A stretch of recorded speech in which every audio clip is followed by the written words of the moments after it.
Esmu gastrocentrā ārste gastroenteroloģe Laura Veide, un šodien mēs parunāsim par sagatavošanos pirms kolonoskopijas. Mūsu mājaslapā jūs varat iepazīties arī ar personalizēto laika grafiku. Tajā jūs varat ievadīt savu datumu un laiku, kurā jums plānota kolonoskopija, un jums tiks izveidots individuāls grafiks, kā sagatavoties kolonoskopijai, un būs arī informācija, cik dienas pirms tam atcelt jūsu lietotos medikamentus. Skatoties šo video, iesakām mūsu mājaslapā atvērt infografiku par gatavošanās kolonoskopijai un sekot līdzi, lai šī gatavošanās būtu pēc iespējas precīzāka. Sākt gatavoties kolonoskopijai vajadzētu jau vismaz nedēļu pirms pašas procedūras. Tātad nedēļu pirms vajadzētu izvairīties no sēklām, riekstiem, pilngraudu produktiem, svaigiem augļiem un žāvētiem augļiem. Neiesakām lietot tumši sarkanus dzērienus.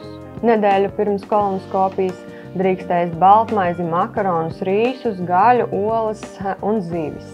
3 dienas pirms kolonoskopijas iesakām uzturā lietot sasmalcinātu ēdienu vai pušķidru ēdienu, zupas, putras, biezeņus, smūtijus. 2 dienas pirms kolonoskopijas pacientam nevajadzētu neko ēst. Pēdējā ēdienreize ir līdz 8 vakarā un tās ir vieglas vakariņas.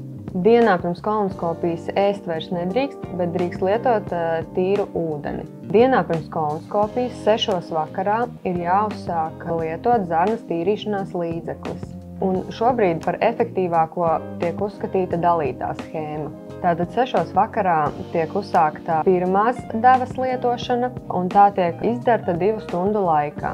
Un otrā zarnas tīrīšanās līdzekļa deva ir jādzer procedūras dienā 6 stundas pirms procedūras. Un šī deva arī ir jāizdara 2 stundu laikā. 4 stundas pirms procedūras neko nedrīkst ēst, dzert, kā arī lietot medikamentus. Uz procedūru jāierodās 30 minūtes pirms ieplānotā kolonoskopijas laika, lai aizpildītu nepieciešamos dokumentus. Un iesakām ņemt līdzi pavadoni, cilvēku, kurš jūs pēc kolonoskopijas sagaidīs. Pēc kolonoskopijas dodoties mājās, jūs uzreiz varat ēst un dzert, bet neiesakām pārēsties, jo pēc tam var būt diskomforts vēderā. Mūsdienās, ņemot vērā jaunākās tehnoloģijas, kolonoskopija ir droša izmeklēšanas metode. Tāpēc nav pamata uztraukties nākot uz kolonoskopiju. Lai kolonoskopija noritētu veiksmīgi, iesakām neuztraukties, galvenais sagatavot rasno zarnu un uzticēties mūsu profesionāļiem.